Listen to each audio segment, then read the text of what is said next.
नमस्कार दर्शकों, मैं हेमंत जोशी। मेरे इस यूट्यूब मंच में आप सभी लोगों का स्वागत है। जैसे कि आप सामने देख पा रहे होंगे, देश में समान शिक्षा के लिए एक बौद्धिक आंदोलन, इस विषय के साथ मैं आपके सामने इसलिए उपस्थित हूँ कि यद्यपि गत वर्ष यह पत्र मैंने लिख करके पत्रालय डाक के माध्यम से भी भेजा था और सोशल मीडिया में भी प्रचारित प्रसारित किया था, एक शिक्षा से संबंधित वैचारिक क्रांति के लिए।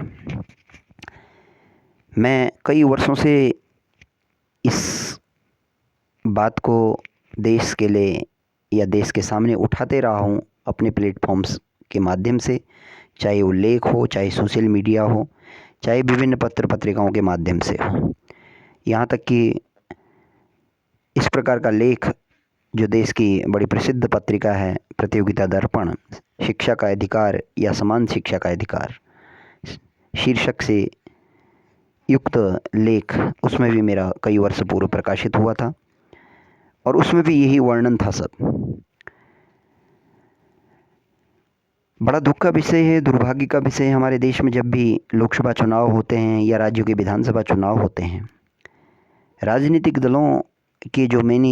मैनिफेस्टो होते हैं, घोषणा पत्र होते हैं, संकल्प पत्र होते हैं, उनमें शिक्षा कोई मुद्दा ही नहीं होता है, विषय ही नहीं होता है। और ये दुख का विषय भी हमारे लोकतांत्रिक देश में, क्योंकि हमारे समस्त जीवन के जो द्वार होते हैं वो समस्त द्वार हमारी इन माध्यमों से निकलते हैं। शिक्षा ही इसका माध्यम होता है और जिस देश में शिक्षा जितनी अच्छी होगी, सुव्यवस्थित होगी, सुदृढ़ होगी, समान होगी, नैतिक मूल्यों से युक्त होगी, नीतिपरक होगी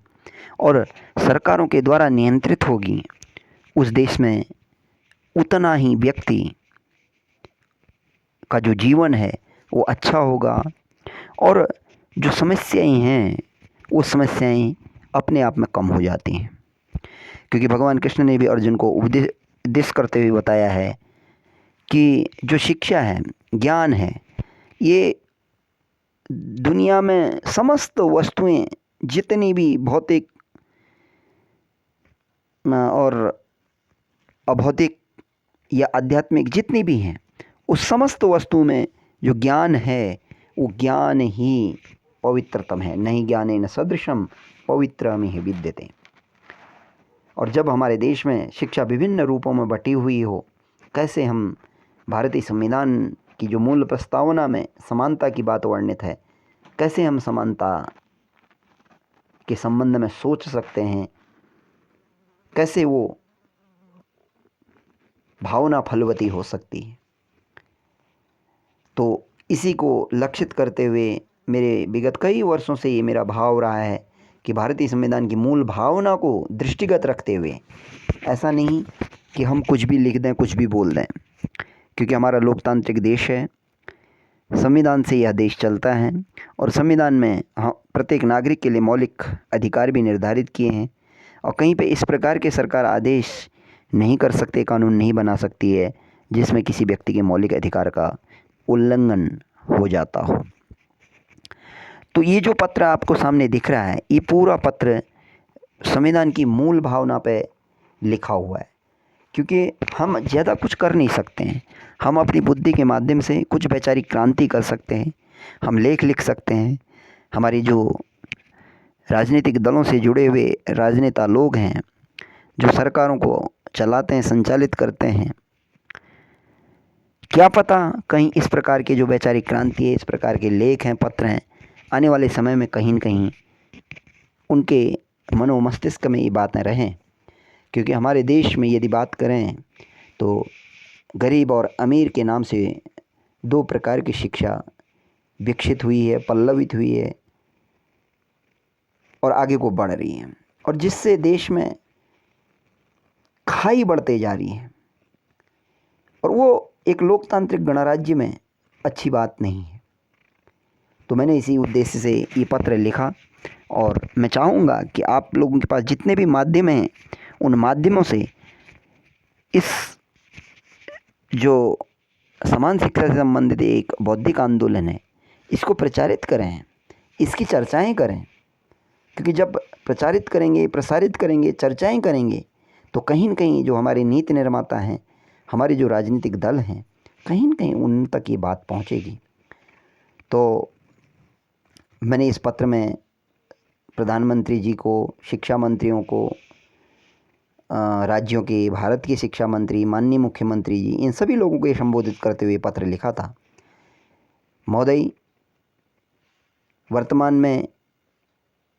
सरकारी शिक्षा क्षेत्र में सकल घरेलू उत्पाद जीडीपी का कुल 6% व्यय किए जाने का प्रावधान कर दिया गया है, जो नई शिक्षा नीति 2020 के तहत, तथा निःशुल्क एवं अनिवार्य शिक्षा का अधिकार आरटी राइट टू एजुकेशन के तहत छात्रों को विभिन्न प्रकार की सुविधाएं एवं प्रोत्साहन दिए जा रहे हैं। सरकारी शिक्षकों सहित प्रत्यक्ष हितधारकों को सम्मानजनक वेतन भत्ते दिए जा रहे हैं, अर्थात जो शिक्षा विभाग से प्रत्यक्ष हितधारक हैं या राजकोष से धन लेने वाले, वेतन लेने वाले सरकारी कर्मचारी। लेकिन शिक्षा के बढ़ते निजीकरण के प्रभाववश सरकारी शिक्षक, अधिकारी, कर्मचारी एवं जनप्रतिनिधियों के पाल्यों के सरकारी विद्यालयों में नामांकन बहुत न्यून होने से सरकारी विद्यालयों में समूह शिक्षण, ग्रुप लर्निंग का अभाव प्रतिदिन बढ़ते जा रहा है, जिससे सरकारी विद्यालयों के प्रति औदासीन्य अर्थात उदासीनता तथा गिरता हुआ नामांकन देश एवं आम जनमानस के लिए सुखद नहीं है। महोदय, भारतीय संविधान में वर्णित मौलिक अधिकारों के अनुकूल मेरा यह सुझाव है कि सरकारी शिक्षक सहित राजकोष से वेतन लेने वाले प्रत्येक कर्मचारी के लिए यह नियम बना दिया जाए कि उसके मूल पद से पदोन्नति तभी संभव होगी जब वो कम से कम अपने एक पाल्य को सरकारी विद्यालय में पढ़ाने का प्रमाण पत्र विभाग में प्रस्तुत करेगा। इस नियम को बना दिए जाने पर यह न तो किसी न्यायालय में चुनौती योग्य होगा और साथ ही अपनी पदोन्नति की चाहत में प्रत्येक सरकारी शिक्षक कर्मचारी इस ओर अभिप्रेरित होगा। उक्त नियम चुनाव नामांकन के दौरान ग्राम प्रधान प्रत्याशी से लेकर विधायक सांसद तक बनाया जाना चाहिए कि प्रत्याशी चुनाव के लिए तभी अर्ह होगा जब वो कम से कम अपने एक पाल्य का सरकारी विद्यालय में पढ़ाने का प्रमाण पत्र निर्वाचन अधिकारी को समर्पित करता हो। यदि ऐसा नियम समय रहते हुए बना दिया जाता है तो सरकारी विद्यालयों में समूह शिक्षण के साथ साथ परस्पर प्रतिस्पर्धा बढ़ती जाएगी, जो ग्राम्य भारत में समान शिक्षा एवं सर्वसुलभ शिक्षा के लिए सरकारों का यह लक्ष्य भी होना चाहिए। अतः मेरा सादर आग्रह है कि देश में समान शिक्षा के लिए शिक्षा के नाम पर हो रहे जो बाजारीकरण है उसको कम करने के लिए तथा शिक्षा के नाम पर ही गांव देहातों से हो रहे पलायन को रोकने के लिए आपकी सरकारें दृढ़ इच्छा शक्ति से इस सुझाव को अध्ययन करके नियम के रूप में परिवर्तन करेंगी, जो आम जनमानस के लिए श्रेयस्कर एवं देश के लिए सुखद होगा, जिससे आज़ादी के अमृत काल में एक शिक्षा एक भारत की कल्पना भी सार्थक हो पाएगी। अन्यथा की स्थिति में शिक्षा सरकारी नियंत्रण से मुक्त होते रहेगी, जो समाज के लिए उचित नहीं होगा। आप समझ रहे होंगे मेरे भाव को, पत्र के भाव को, क्योंकि प्रत्येक व्यक्ति सबसे पहले नौकरी, आजीविका प्राप्त करना चाहता है, सरकारी नौकरी प्राप्त करना चाहता है। जब वो सरकारी नौकरी प्राप्त कर जाता है या कोई प्राइवेट कंपनी में भी नौकरी प्राप्त करता है या किसी बहुराष्ट्रीय कंपनी में भी नौकरी प्राप्त करता है, तो फिर उसको उस जिस पद में वो नौकरी प्राप्त करता है उस पद से आगे बढ़ने की उसकी इच्छा होती है। और नौकरी देना, आजीविका देना सरकारों का एक दायित्व भी है, कर्तव्य भी है, और नौकरी पाना हम आम नागरिकों का अधिकार भी है। लेकिन ऐसा नहीं, जब नौकरी पा ली तो उससे पदोन्नति पाना, पदोन्नति मिल जाना ये अधिकार की श्रेणी में नहीं आता और नहीं सरकार के कर्तव्य में आता है, क्योंकि पदोन्नति हमारे कार्यों को देख करके, हमारे परफॉर्मेंस को देख करके होती है, और उस परफॉर्मेंस के लिए सरकार अपने स्तर से कोई भी नियम बना सकती है, कोई भी आदेश कर सकती है, और जो नियम आदेश होगा उसी के तहत आगे पदोन्नति होगी। तो क्यों ना सरकार एक चुटकी में ऐसा नियम बना सकती है कि किसी भी सरकारी राजकोष से वेतन लेने वाले कर्मचारी की पदोन्नति मूल पद से तभी होगी जब वो कम से कम एक बालक को अपना सरकारी स्कूल में पढ़ाने का प्रमाण पत्र प्रस्तुत करे। अब मान लीजिए किसी के 2 बच्चे हैं तो ऐसा तो करेगा नहीं, किसी को बहुत अच्छे खासे महंगे प्राइवेट स्कूल में पढ़ा रहा हो और एक को अपनी पदोन्नति के लालच बस, लोभ बस सरकारी विद्यालय में। तो उसके लोभ बस, लालच बस, पदोन्नति के लोभ में वो अपने बच्चे, दोनों बच्चों को सरकारी स्कूल में पढ़ाएगा, चाहे वो ग्राम प्रधान हो, क्षेत्र पंचायत सदस्य हो, ब्लॉक प्रमुख हो, बीडीओ, बीईओ, सीईओ, शिक्षक, डॉक्टर, इंजीनियर, राजनेता, विधायक, सांसद, मंत्री इत्यादि जो भी हों, समाज में रह रहे हर वर्ग, यदि जितने भी सरकारी राजकोष से ले रहे हैं, वेतन भोगी हैं, वो यदि इस प्रकार का अपनी पदोन्नति पाने के लिए इस प्रकार का आचरण करने लग जाएंगे, तो मुझे नहीं लगता है कि सरकारी विद्यालयों का उन्नयन होने से या फिर सरकारी विद्यालयों में जो ग्रुप लर्निंग है उसको बढ़ाने से कोई रोक पाएगा। क्योंकि 1 साल के अंदर, 6 महीने के अंदर समस्त सरकारी विद्यालयों की स्थिति सुदृढ़ हो जाएगी और देश में पूरा जो नियंत्रण है, पूरे जो कानून विधान है, वो सरकार के लागू होंगे पूरे सख्ती से। और चाहे वो नई शिक्षा नीति हो, चाहे शैक्षिक कोई नियम हो, चाहे शैक्षिक कोई आदेश हो, जिस दिन यह होने लग जाएगा तो हमारे देश में नीतिपरक, मूल्यपरक, नैतिक परक और सर्वसमावेशी, सर्वसुलभ, समान शिक्षा हमारे देश में आगे को बढ़ेगी। और ये बहुत ज़रूरी है, क्योंकि प्रत्येक अभिभावक की एक चिंता बनी रहती है, चाहे वो ज़्यादा पैसा कमाने वाला हो, एक वेतनभोगी हो, या सामान्य पैसा कमाने वाला हो, आय वाला हो।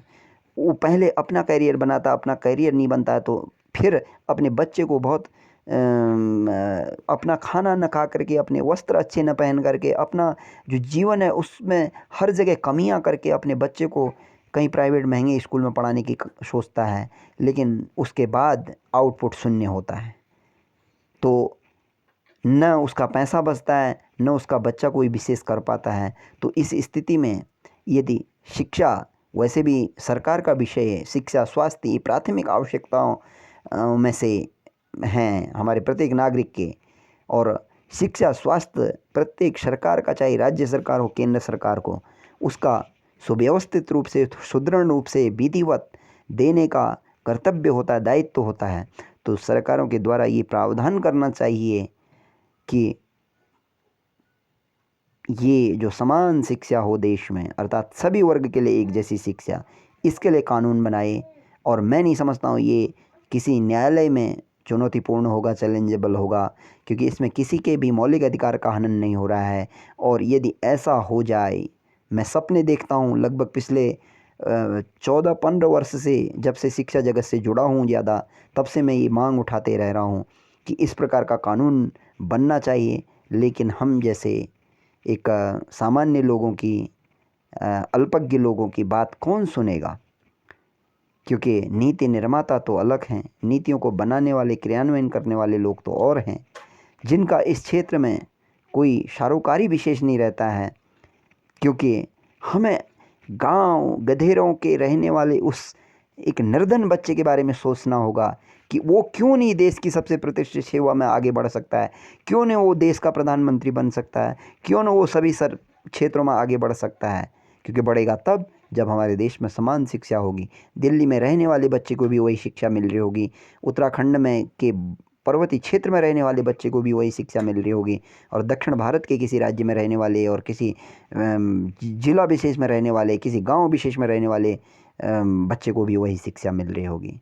यदि इस प्रकार का कानून बनाया जाए तो कितना सुखद रहेगा, कितना अच्छा रहेगा। जो अभिभावकों की चिंता है, या अभिभावकों की जो सामान्य जिनकी आय होती है, वो अपना खाना खा करके, जो बचत करके अपने बच्चों के पीछे लगाते हैं, वो कितना सुखपूर्वक जीवन जी पाएंगे। तो मैं सभी दर्शकों से निवेदन करूंगा कि इस वीडियो को आप प्रसारित करिए। इन विचारों को आप समाज में या कहीं समूह में चर्चा करिए इन विचारों की। तो कहीं न कहीं आने वाले समय में कोई तो होगा इन विचारों को सुनने वाला, जहाँ पे देश में समान शिक्षा की बात हो, देश में निर्धन और धनिक प्रत्येक का बच्चा एक जैसी शिक्षा ले, और पूरा सरकार का उसमें नियंत्रण हो, तो कितना अच्छा होगा। तो मैं